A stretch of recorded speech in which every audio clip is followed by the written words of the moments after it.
Okay, so let's talk a little bit about Yoon-Suin. Let's talk about what it does really, really well, and why I can't just replicate it one for one outright, because I'm doing something a little bit different.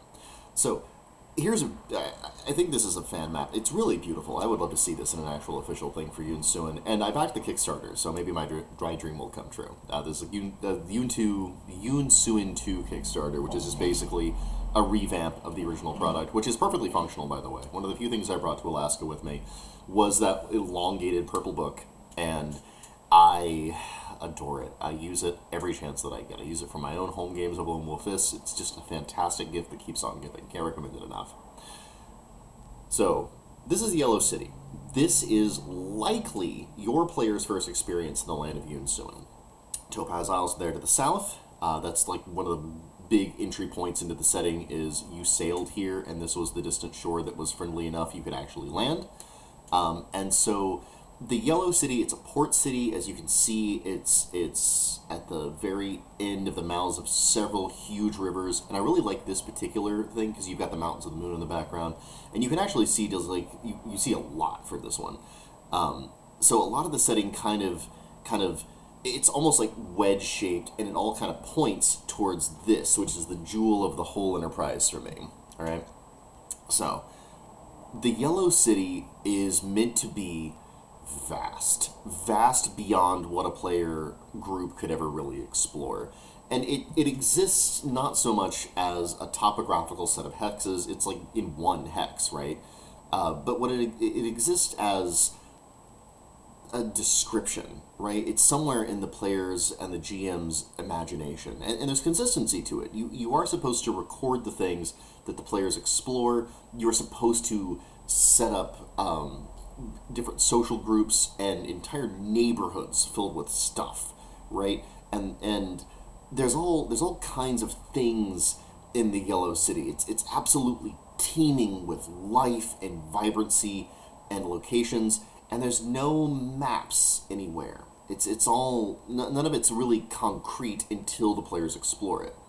And the advice you're given within the first book is that it doesn't bear close mapping before the players get to it. It's just too huge for that. It's too huge, it's too dense. There's simply too much to know about the city for the concrete details to ever really be recorded in a meaningful way. You could sit there generating the Yellow City for the rest of your natural life, and you never really quite get all of it. So there's no point, right? The point is that it feels vast, and anytime your players go there to look in detail, they find something. And the tools that Yoon-Suin gives you are just to help you fill in those details to the level of fidelity that matches the player's interest in exploration. That's a really important piece of rules tech, right? Because if you've ever prepped more than the players have explored, you've wasted your time as a GM, right? Like, you might reuse that content or they might revisit it, but the fact is, if there's a bunch of stuff in a hex that the players never go to, it just sits there forever. Whatever time you spent prepping it is gone. But if you have a couple of charts, right, or a couple of pages full of charts in the case of the Yellow City, and you are instructed to use those to spontaneously create something when the players go looking for it, that's still there in a concrete way. The status quo of the whole city encompasses what can be found there in the first place. So it's not like it's some jarring thing that's going to really upset the current power balance. The Yellow City is made out of all of its small pieces, and all the small pieces have a certain congruency to them. And so when you're given the elements that allow you to generate those small pieces, you always are creating something that has always existed there and has a congruency with the established, always been there-ness of it. So you're not like inserting stuff randomly, you're just shining a light on something and revealing what was already there. And the important thing about that rules tech is that there's never any wasted prep, ever. Because you don't prep anything until the players go looking for it. Because the hex crawl method is the players, like, it's player driven. The players tell you what they want to do next. And when you get that information, you need to present it in as vibrant and as also as consistent of a way as you can. So the Yellow City is a brilliant piece of rules tech because it matches it one for one. Player interest, we want to go to Old Town and explore and find some artifacts. Okay, it takes you this long. You might get this lost unless you have a guide. You can find roll, this, and that. Or you do find this, and that. What do you do? It's brilliant, right? And the more they explore and the more detail they ask for, the more you can consult those charts to get more and more fidelity. And if they're like, okay, this is what we're here for, we need to find some other shrine or whatever, they keep rolling, then you consistently tell them what their character's efforts result in. So it's one for one. And because you're recording these things, it exists as a established part of your Yoon-Suin forever. So in perpetuity, if they want to go back to Old Town and find that same shrine, like, hey, we overlooked that shrine that one time, let's go back and see, because we're looking for shrines now, so let's go back and see what's in there. You can just go back to that exact spot in your prep and have them go back to it. Maybe they have a chance of getting lost and not finding it, but it's likely that they'll be able to retrace their steps, especially with a guide. They find the thing, and if you need more detail, you can generate it. Brilliant. It's brilliant stuff. But it's really not possible for the level of power that old school classes give you to ever really get to the point where you can be like, yeah, I'm the guy in charge of the Yellow City. You're probably not going to wrest it out of the hands of the 10,000 magical slugmen that currently own it, right? It's just, it doesn't have like a king, and you can't really just like push him off the throne. It's just not how it works, It'd be like trying to fist fight your way into the perpetual leadership of like Canada. It's like, well, Canada, I mean, like, I just don't know that what you would do.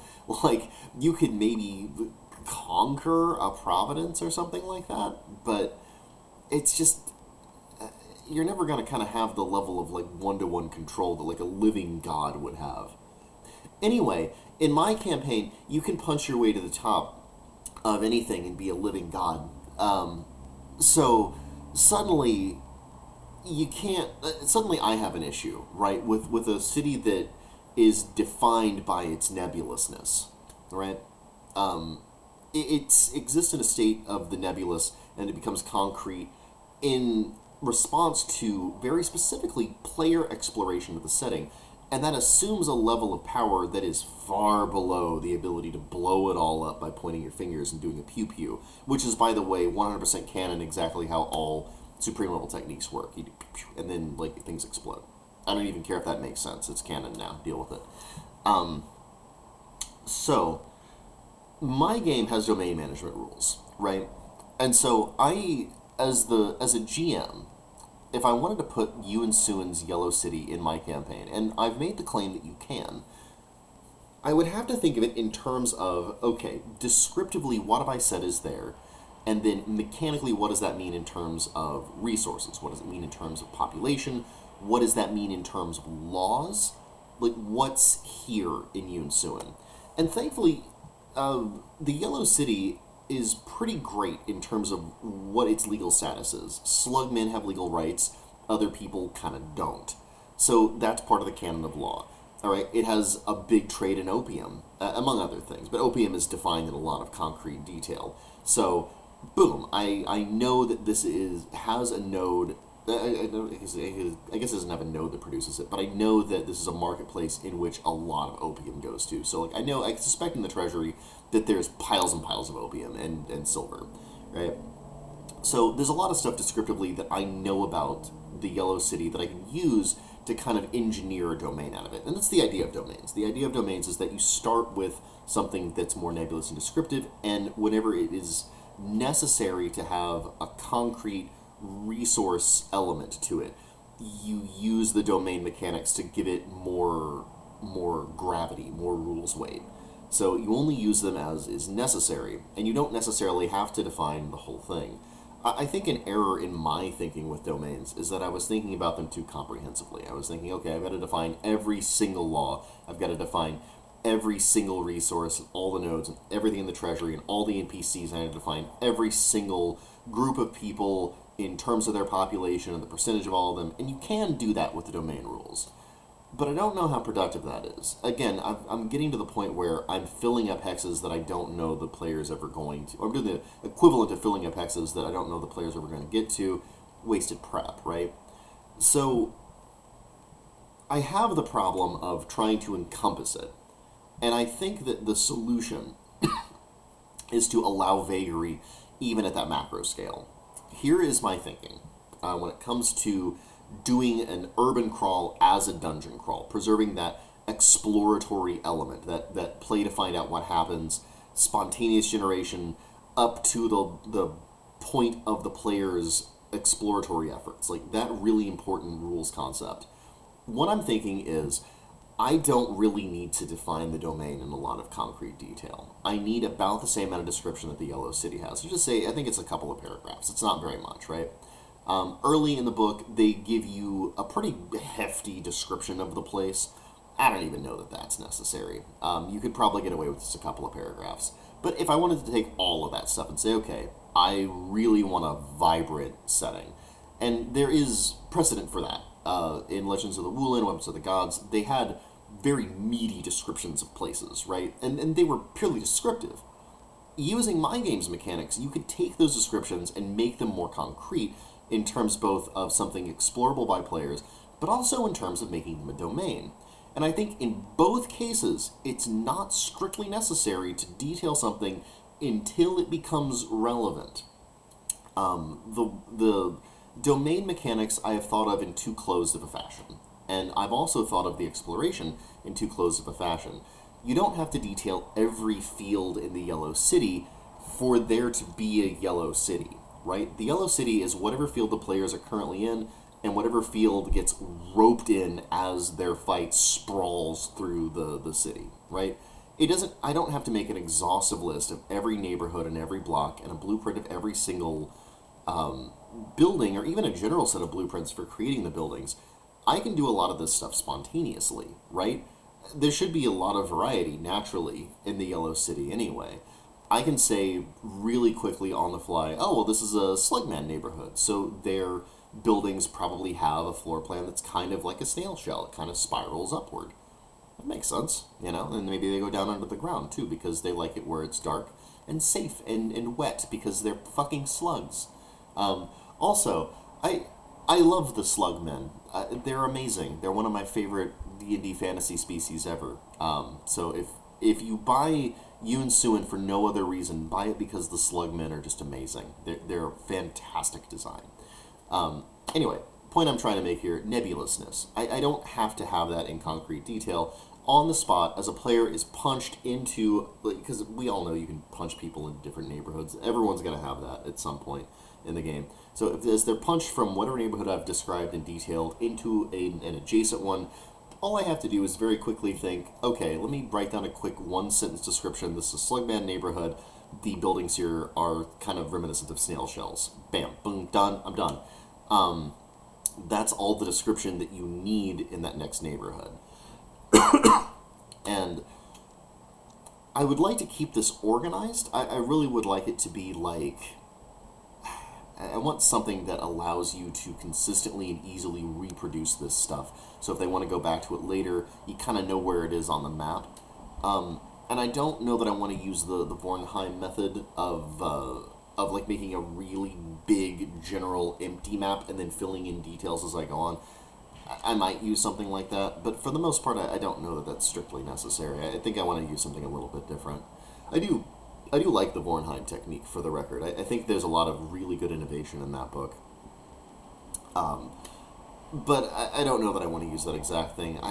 I still feel like that kind of hems you in a little bit much, and I think that these places can exist descriptively without necessarily needing a map, because that way you still have the ability to not have to define things in such a concrete way, and that way you can inject more stuff in at a later date as it comes to you. And I like having that kind of soft boundary between established description and spontaneous creativity. I think there needs to be a balance there.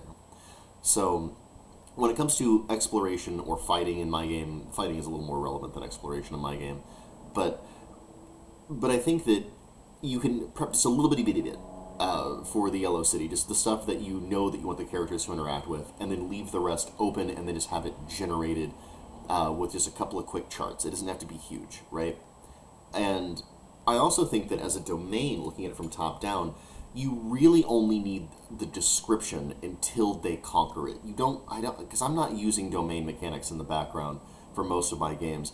It's way too much headache, and it's not gonna influence the players unless and until I choose to use those rules to generate big events. That's the big thing that domain mechanics can do. In addition to being late game for players, they can also be used to generate big scale events that are happening around the players that they can react to.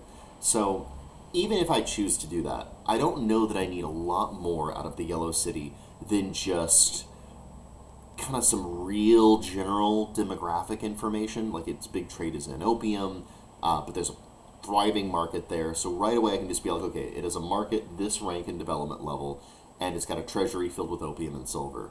So right there is probably enough to do just enough treasury and just enough market to give it enough substance, right?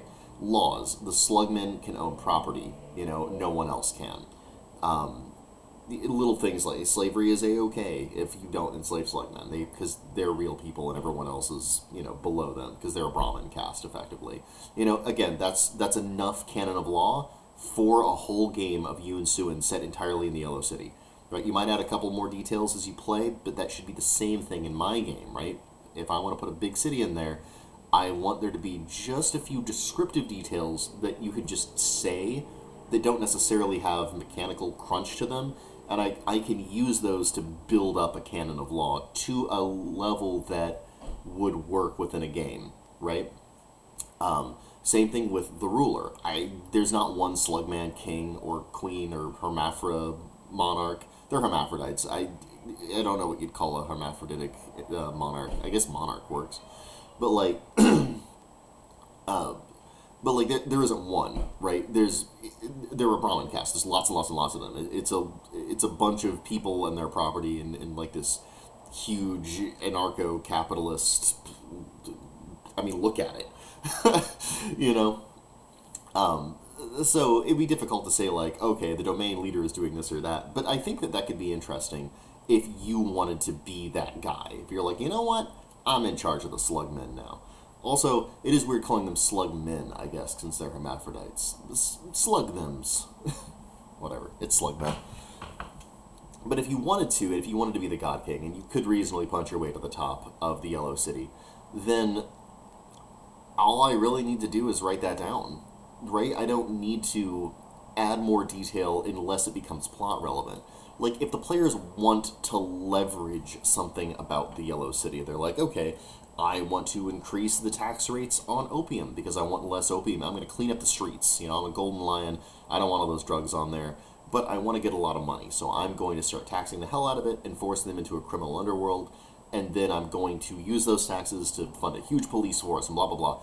I don't need to detail all of the forces here right away, right? I can assume that there are, I'm sure the slugmen have a police force of some kind. I think they have mercenaries, basically, that they just hire out individually.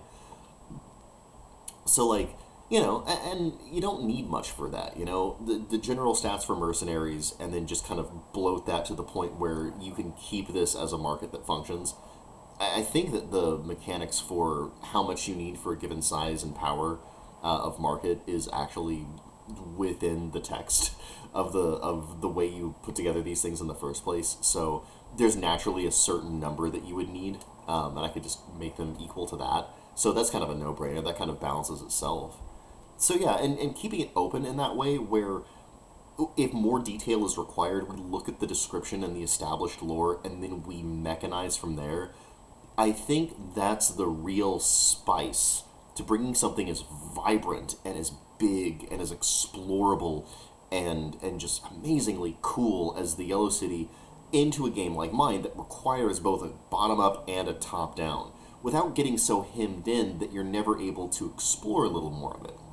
That's the real thing I want to preserve, is the sense of enormity, the sense of exploration, the sense of there is more here than we have detailed. But anytime we need to detail it, anytime we need it to be consequential and have rules weight and have mechanical specificity, we can grab from the nebulousness, from the vagary that we've allowed ourselves to have, and then make it concrete. And from that point forward, it becomes a trackable part of the game. So really what I'm doing here, or what I'm hoping to do, is ape that same brilliant rules technology that we began this discussion with, where the level of detail rises to the level of player exploration for everything. The level of domain specificity, of resource tracking, of treasury, of leader and rulership of the Yellow City, all of that rises to the level of the player's personal investment in it, or my personal investment as a GM, because maybe I make a slug king, a slug monarch, and I want them to be like a kung fu superhuman. That's not. The slugmen are only able to be like wizards, I think, in the actual game of Yoon-Suin, but maybe this is an unusual specimen who did some lifting. He hit the gym, and so now he's got super kung fu. Yeah, you got to do your own thing with it. And maybe I want to track that and have his schemes, do something and make, kind of bigger plots for the players to have to deal with. Okay, I can. I can. I make that level and only that level of detail, and I take only what I need to track. And I think that is going to be the way forward when it comes to looking at something in terms of how much you need to prep before it hits the table. I think the amount you need to prep shouldn't be much more than a description and a couple of charts. I want to see what the bare minimum is. So I'm going to be making a city, which is based on Magnificent Ink from Legends of the Wulin, or it's kind of loosely inspired by it, called Radical Ink. It's going to be in the hex crawl that I'm working on right now. That's my next little thing I'm going to try out. So I'm going to make that city, and I'm going to try to see what the minimum I need to do to capture the vibe and the utility of the Yellow City within the boundaries of my own game's prep paradigm. I'm going to try to make that minimal, and I'm going to record my results so that you, whoever you are, you wonderful enterprising GMs, should be able to replicate it at your table and make something just as vibrant as cool as the Yellow City, and bring it to your games and run it consistently. That's the hope, anyway. So, thanks for watching, and I will talk to you guys in the next video. Yeah, that's a good intro. That's a good outro. I'm going to keep that. Yep, going to keep that.